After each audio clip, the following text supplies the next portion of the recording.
Kenalkan, nama saya Andika Alexander Kolimon, saya dari kelas 3B D3 Administrasi Bisnis. Kesimpulan materi 1. Pemilihan bentuk organisasi merupakan keputusan strategis perlu dipertimbangkan dengan cermat, karena dapat berdampak besar pada pengelolaan, tanggung jawab hukum, dan kesuksesan jangka panjang perusahaan, seperti pemilihan bentuk hukum, contohnya perseorangan, persekutuan, perseroan terbatas, atau bentuk lainnya memengaruhi tanggung jawab, perlindungan hukum, dan struktur kepemilikan bisnis. Kesimpulan materi kedua adalah bahwa kontrak bisnis adalah suatu perjanjian tertulis yang mengikat antara dua pihak atau lebih untuk melakukan atau tidak melakukan suatu tindakan tertentu. Dalam konteks bisnis, kontrak merupakan instrumen hukum yang menetapkan hak, kewajiban, dan tanggung jawab masing-masing pihak, menciptakan dasar bagi hubungan bisnis yang jelas dan terstruktur. Penting untuk merinci ketentuan, syarat, dan klausa yang spesifik dalam kontrak untuk menghindari ketidakpastian dan memastikan pelaksanaan yang adil dan saling menguntungkan bagi semua pihak yang terlibat. Kesimpulan dari materi ketiga adalah bahwa perizinan merupakan proses mendapatkan izin resmi dari pihak berwenang untuk menjalankan atau mengoperasikan bisnis. Izin tersebut diperlukan untuk memastikan bahwa kegiatan bisnis berjalan sesuai dengan regulasi dan standar yang berlaku. Proses perizinan melibatkan tahapan yang harus diikuti oleh pengusaha, dan setiap bisnis perlu memahami persyaratan perizinan yang relevan dan jenis usahanya. Secara keseluruhan, perizinan adalah langkah penting dalam membangun bisnis yang sah dan mematuhi ketentuan hukum yang berlaku. Kesimpulan materi 4. Hukum ketenagakerjaan mengatur hubungan antara pekerja dan pengusaha dengan tujuan melindungi hak dan kesejahteraan pekerja. Dalam kerangka ini, perjanjian kerja, hak asasi pekerja, upah, dan kondisi kerja menjadi fokus regulasi.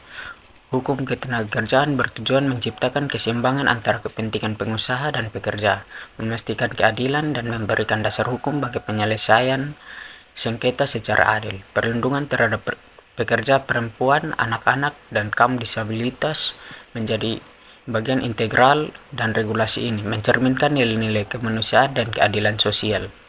Kesimpulan dari materi kelima adalah bahwa hukum kepailitan mengatur proses hukum yang terjadi ketika seseorang, debitur atau pihak yang berhutang, tidak mampu memenuhi kewajiban pembayaran hutangnya. Prosedur kepailitan dirancang untuk melindungi hak kreditor atau pihak yang memiliki klaim atas hutang, dan mengatur penyelesaian aset debitur untuk membayar hutang yang masih belum terpenuhi. Tujuan utamanya hukum kepailitan adalah mencapai keadilan distributif dan penyelesaian hutang yang memberikan peluang bagi debitur untuk mendapatkan kesempatan baru setelah kegagalan keuangan. Kesimpulan materi ke-6 adalah keputusan untuk go publik seringkali diambil untuk mendapatkan akses lebih besar terhadap modal dan meningkatkan profil perusahaan. Saat perusahaan sudah go publik, sahamnya diperdagangkan di bursa efek, memungkinkan investor untuk membeli dan menjual saham tersebut. Pengolahan hubungan investor dan transparansi dalam pelaporan keuangan menjadi kunci penting untuk menjaga kepercayaan investor dan keberlanjutan perusahaan di pasar modal. Pentingnya bagi perusahaan yang go publik untuk memahami regulasi pasar modal menjalani proses IPO atau Initial Public Offering secara hati-hati dan terus memperbarui informasi kepada para pemegang saham dan publik secara umum. Kesimpulan materi 7. Dalam kredit, pemberian pinjaman dan persyaratan pembayaran menjadi fokus utama, sementara hukum perjanjian jaminan mengatur mekanisme perlindungan bagi pemberi pinjaman melalui penjaminan. Kedua aspek ini saling terkait, di mana pemahaman mendalam terhadap hak dan kewajiban pihak-pihak yang terlibat menjadi kunci untuk mengurangi risiko dan memastikan keadilan dalam transaksi keuangan. Pemahaman yang baik terhadap regulasi dan aspek hukum menjadi landasan penting untuk menjaga keberlanjutan integritas sistem kredit dan perjanjian jaminan.